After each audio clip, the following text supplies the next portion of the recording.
but if you think of it, when we go down to the bottom, it tends to be like us as people who create it and stuff. I like that when I look at a person, I don't see the color, I just kind of see who they are, the action, you're talking about someone in class about things that people seem to like write about and get angry about, but it's really simple, but they're making it so complex and problems.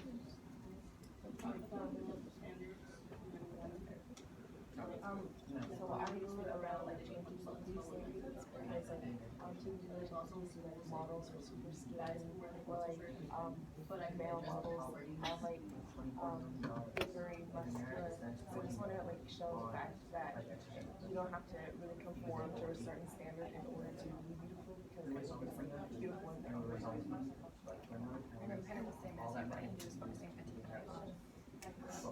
non-conforming, gender non-conforming youth, so transgender and other kind of students that just don't fit into that the same thing. And I wrote about how I wanted to not just be, we use this word tolerance, which I think is like that word like wants to just be tolerated. So I think that's another civil rights issue is gender equality, is not just putting up with, but instead accepting and embracing and learning from all different cultures and different. I feel like it's 30 seconds and then we'll have yellow impromptu.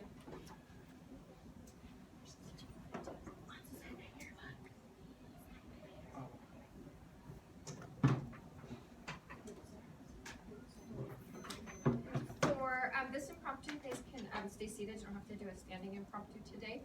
We're shooting for about a minute, and remember that we are always working on our speaking skills, so you're tracking the speaker, you're addressing your full audience. So we'll just do 3 quick impromptus today, starting with Team 4. Okay, so the social issue that I chose to write about was the beauty standards, especially here in our country. Well, not really in our country, but other places too. Because like in TV, you see the models, they're really skinny, or the male models, they're really, really muscular. Like I just want to show people that you don't really need to conform to a certain set of standards in order to be beautiful. And then I also wrote like in other countries, they really have like products to help you conform to the standards that they have. Like in some countries, they have skin bleaching products, which not only make people feel self-conscious about their skin, but it also damages their health because it also can produce like cancer and other type of skin disorders. Team 5. So I talked about just like racism and discrimination in general.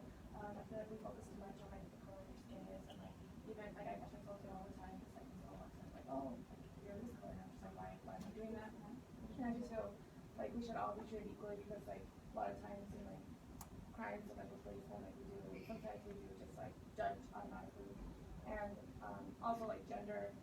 Like I've been talked down because I'm a girl, and then I just think to myself like I'm smart and you are trying to do like that. So I just feel like we should live in a world where everyone is treated equally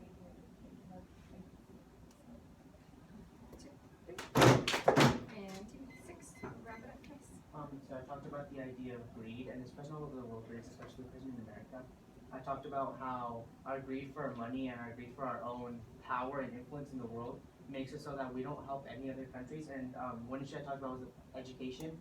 And if we were to eradicate illiteracy and no education in third world countries, we'd be able to end poverty over there. We'd be able to halt diseases. We'd be able to allow them to become a lot more better than they are. But we don't. We as a nation don't spend as much.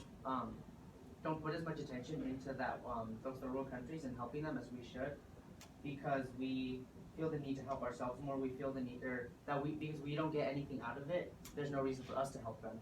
Another thing I talked about was going along with greed, the fact of malnourishment in those third world countries. We learned something in environmental science, which was America spends $40 million on exercise equipment throughout in a year, and it takes 24 million to feed like all the third world countries. So it just shows that we spend all this money on food, and then we spend all this money to burn those calories, and all that money could be used to feed the entire world, but we don't do it. And yeah, that's what I thought.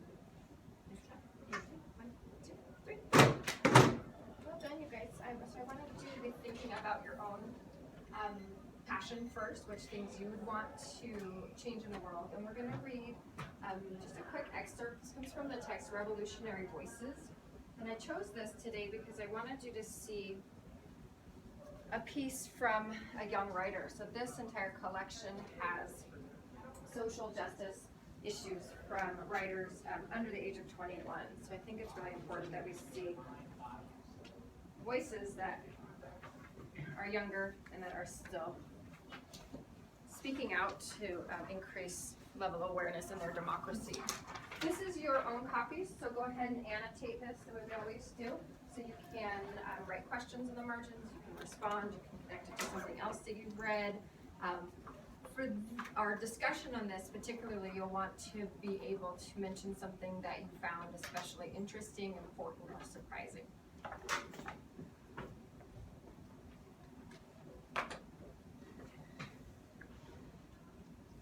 And you can kind of see which social justice issue you think this one is conveying.